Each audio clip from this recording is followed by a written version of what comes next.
ഞാൻ യോഗ്യനല്ല യേശുവേ, നിൻ സ്നേഹം പ്രാപിപ്പാൻ.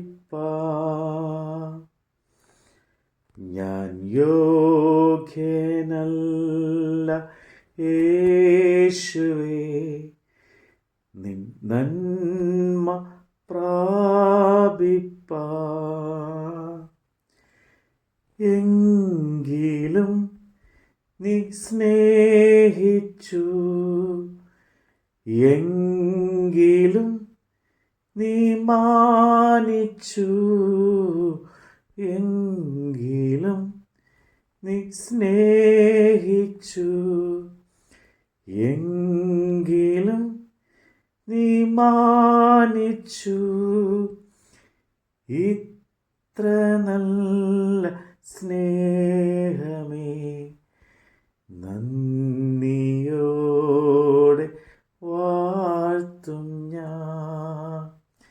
ഇത്ര നല്ല സ്നേഹമേ നന്ദിയോടെ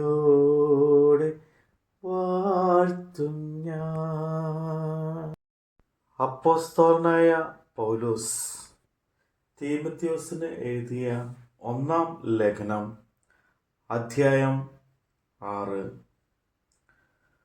നുകത്തിൻ കീഴിൽ ദാസന്മാരായിരിക്കുന്നവരൊക്കെയും ദൈവനാമവും ഉപദേശവും ദുഷിക്കപ്പെടാതിരിപ്പാൻ തങ്ങളുടെ യജമാനന്മാരെ സകലത്തിലും യോഗ്യന്മാർ എന്ന് എണ്ണേണ്ടതാകുന്നു.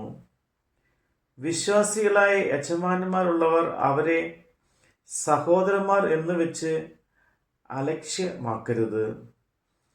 തങ്ങളെ കൊണ്ടുള്ള ഉപകാരം അനുഭവിക്കുന്നവർ വിശ്വാസികളും പ്രിയരും ആകൊണ്ട് അവരെ വിശേഷാൽ സേവിക്കുകയത്രേ വേണ്ടത്. ഇത് നീ ഉപദേശിക്കുകയും പ്രബോധിപ്പിക്കുകയും ചെയ്യുക. നമ്മുടെ കർത്താവായ യേശുക്രിസ്തുവിൻ്റെ പഥ്യവചനവും ഭക്തി വാക്വത്ത ഉപദേശവും അനുസരിക്കാതെ അന്യത ഉപദേശിക്കുന്നവൻ ഒന്നും തിരിച്ചറിയാതെ തർക്കത്തിൻ്റെയും വാക്തത്തിൻ്റെയും ഭ്രാന്ത് പിടിച്ച് ചീർത്തിരിക്കുന്നു. വാക്വത്വത്തിൻ്റെയും ഭ്രാന്ത് പിടിച്ച് ചീർത്തിരിക്കുന്നു. അവയാൽ അസൂയ, ഷണ്ട, ഭൂഷണം, ദുസ്സംശയം, ദുർബുദ്ധികളും സത്യത്യാഗികളുമായ മനുഷ്യരുടെ വ്യർത്ഥവാദം എന്നിവ ഉളവാകുന്നു. അവർ ദൈവഭക്തി ആദായസൂത്രമെന്ന് വിചാരിക്കുന്നു. അലംഭാവത്തോടു കൂടിയ ദൈവഭക്തി വലുതായ ആദായം ആകുന്നു ധനം. ഇഹലോകത്തേക്ക് നാം ഒന്നും കൊണ്ടുവന്നിട്ടില്ല, ഇവിടെ നിന്ന് യാതൊന്നും കൊണ്ടുപോകുവാൻ കഴിയുന്നതുമല്ല. ഉണ്മാനും ഉടുപ്പാനും ഉണ്ടെങ്കിൽ മതി എന്നു നാം വിചാരിക്കാം.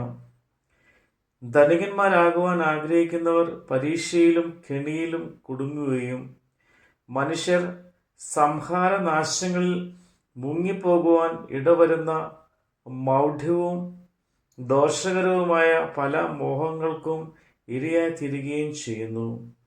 ദിവ്യാഗ്രഹം സകലവിധ ദോഷത്തിനും മൂലമല്ലോ. ഇത് ചിലർ കാംക്ഷിച്ചിട്ട് വിശ്വാസം വിട്ടൊഴിയുന്നു,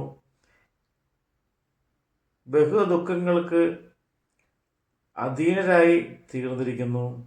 നീയോ ദൈവത്തിൻ്റെ മനുഷ്യനായുള്ളവേ, അത് വിട്ടോടി നീതി, ഭക്തി, വിശ്വാസം, സ്നേഹം, ക്ഷമ, സൗമ്യത എന്നിവയെ പിന്തുടരുക. വിശ്വാസത്തിന് നല്ല പോർ പൊരുതുക, നിത്യജീവനെ പിടിച്ചുകൊള്ളുക. അതിനായി നീ വിളിക്കപ്പെട്ട് അനേകം സാക്ഷിയുടെ മുമ്പാകെ നല്ല സ്വീകാര്യം കഴിച്ചുവല്ലോ. നീ നിഷ്കളങ്കനും നിരപരാധനുമായ ഈ കൽപ്പന നമ്മുടെ കർത്താവായ യേശുവിൻ്റെ പ്രതിഷ്ഠത വരെ പ്രമാണിച്ചു കൊള്ളണം എന്നിങ്ങനെ സകലത്തെയും ജീവിപ്പിക്കുന്ന ദൈവത്തെയും പൊന്തിയോസ് പീലാത്തോസിൻ്റെ മുമ്പിൽ നല്ല സ്വീകാരം കഴിച്ച യേശുക്രിസ്തുവിനെയും സാക്ഷി വെച്ച് ഞാൻ നിന്നോട് ആജ്ഞാപിക്കുന്നു. ധനികനായ ഏകാധിപതിയും രാജാതി രാജാവും കർത്താതി കർത്താവും താൻ മാത്രം അമർത്യതയുള്ളവനും